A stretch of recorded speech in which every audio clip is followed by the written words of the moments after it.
melanjutkan di pertemuan sebelumnya, kita agak teknis ya. Jadi dalam proses pemberdayaan masyarakat itu pertama ada proses partisipasi. Proses partisipasi, kemudian tahap terakhirnya adalah proses penyadaran. Jadi proses partisipasi itu keterlibatan kedua belah pihak ya, antara satu orang dengan orang lain pada suatu lokasi pemberdayaan tersebut. Nah, jadi proses terjadinya partisipasi itu adalah proses perencanaan. Jadi direncanakan. Jadi bagi seorang pemberdaya itu memulainya dengan perencanaan. Perencanaan itu dimulai dari identifikasi. Jadi namanya identifikasi kebutuhan. Atau dalam istilah pemberdayaan itu menemu kenali. Nah, tahu menemu kenali? Nah, jadi menemu ya dikenali. Ya, penggabungan itu. Ya.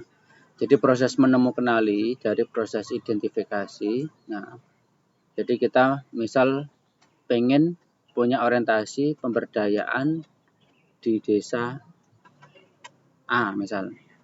Nah, di situ ada apa saja?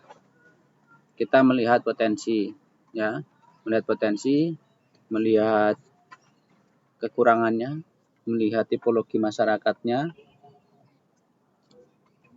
Dari situ kemudian kita kategorikan. Nah, jadi dari situ kita menguraikan dulu, ya, menguraikan apa saja yang ada di sana. Kita catat, ya. Misal ada sekolah, misal ada kekayaan alam, misal masyarakatnya yang heterogen dari segi pekerjaan yang beragam dan lain sebagainya. Jumlah laki-laki sekian, jumlah perempuan sekian, anak-anak, remaja, dewasa itu berapa.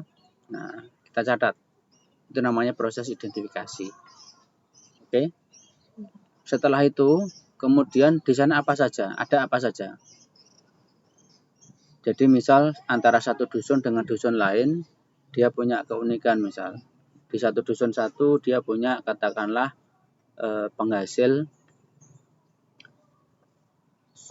susu dari sapi perah misal. Di dusun satunya punya potensi pertanian. Di dusun satunya punya potensi budidaya ikan misal. Nah, itu kita identifikasi. Kita catat semuanya yang ada di lapangan.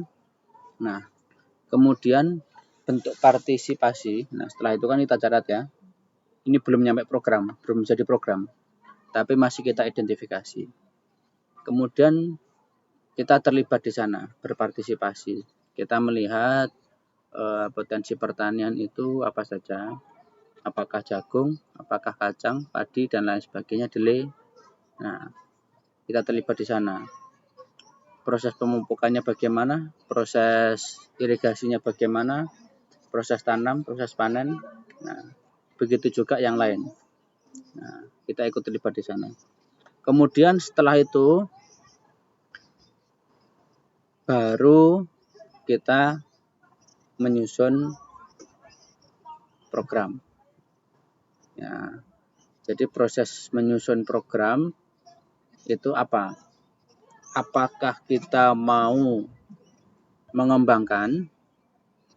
Apakah kita mau melanjutkan? Atau apakah kita mau mengubah?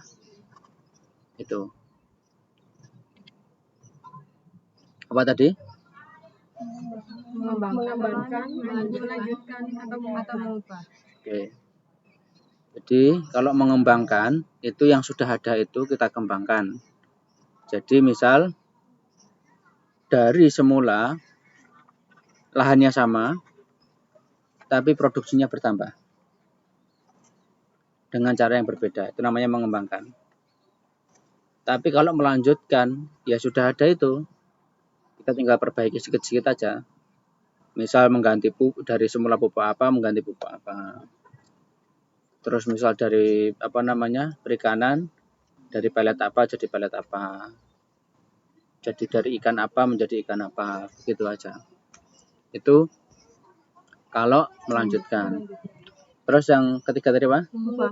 Nah, kalau mengubah berarti dari misalnya semula menggunakan cara tanam konvensional menjadi cara tanam hidroponik, atau dari cara tanam beras biasa menjadi beras organik.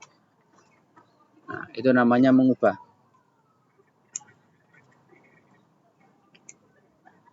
Tahu ya bedanya ya dari ketiganya ini.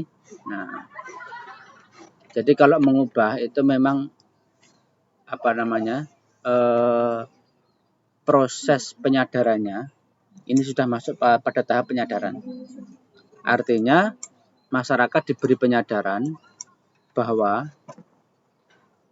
dari mulai kandungan gizi, dari mulai produksi, dari mulai harga dan lain sebagainya dilakukan penyadaran. Jadi semula dari proses observasi, identifikasi, tahap terakhirnya adalah proses penyadaran. Nah, proses penyadaran itu lama. Artinya mengubah kebiasaan masyarakat. Apalagi masyarakat Jawa yang masih kental dengan adat budaya. Jadi menanam itu ada masanya, ada tradisinya. Ada yang Bapak Ibunya petani? Ada ya? Oke. Sama berarti. Nah, ada enggak di antara ini ketika menanam itu milih hari? Ada ya? Nah, hari apa biasanya? Rabu? Senin. Nah, kenapa kok Senin? Enggak, artinya proses memulai tanam awal mula ya. Itu kenapa hari Senin? Hah? Oke. Nah, hari baik. Terus apa lagi? Selain hari baik? Hah? Karena kalau di sana kan pakai adat juga. Iya. Dari tuan tanah saja. Oh, dari tuan tanah. Iya. Tanamnya mulai kapan? Dari tuan tanahnya. Oh, yang menentukan tuan tanah. Nah, hai saudara-saudara, masa tanam adalah pada hari Senin pada tanggal sekian. Nah, jadi semuanya serentak itu. Ya. Oke, menarik. Nah, kalau di sini kan enggak. Di sana apa? Tunggu musim hujan. Sama, di sini juga tunggu musim hujan. Kecuali yang memang Mojokerto ini kan dibagi jadi apa ya? Sebenarnya dua pembagian wilayah aja sih. Wilayah seberang sungai itu rata-rata wilayah tak ada hujan. Jadi kering.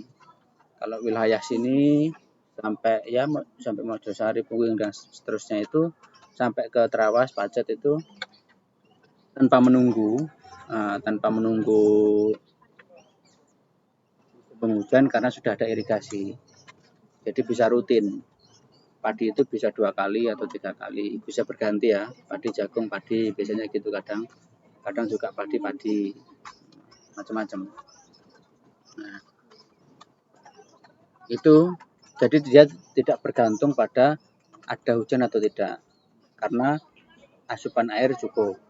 Nah, beda dengan tak ada hujan itu dia nunggu. Jadi misal kayak ini kan lama kemarau. Ya kemarin kan lama kemarau kan. Nah, hujan itu tidak kadang nunggu, tidak sekali hujan terus langsung tanam. Karena proses penyesuaian tanah. Ya kan?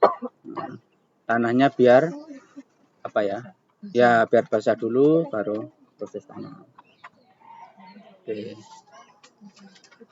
Ada di daerahnya yang agak unik itu? Misal hari Rabu gitu atau hari Kamis atau apa itu? Hah? Nggak ada ya? Nah, oke. Berarti kalau seperti itu sudah mendekati petani modern. Artinya sebenarnya hal-hal semacam itu hanya bergantung pada kondisi aja sebenarnya. Karena itu tadi, karena mungkin dulu bukan kawasan irigasi, nggak perlu penentuan itu. Tapi kalau sumber melimpah kan nggak perlu dihitung, ya kan?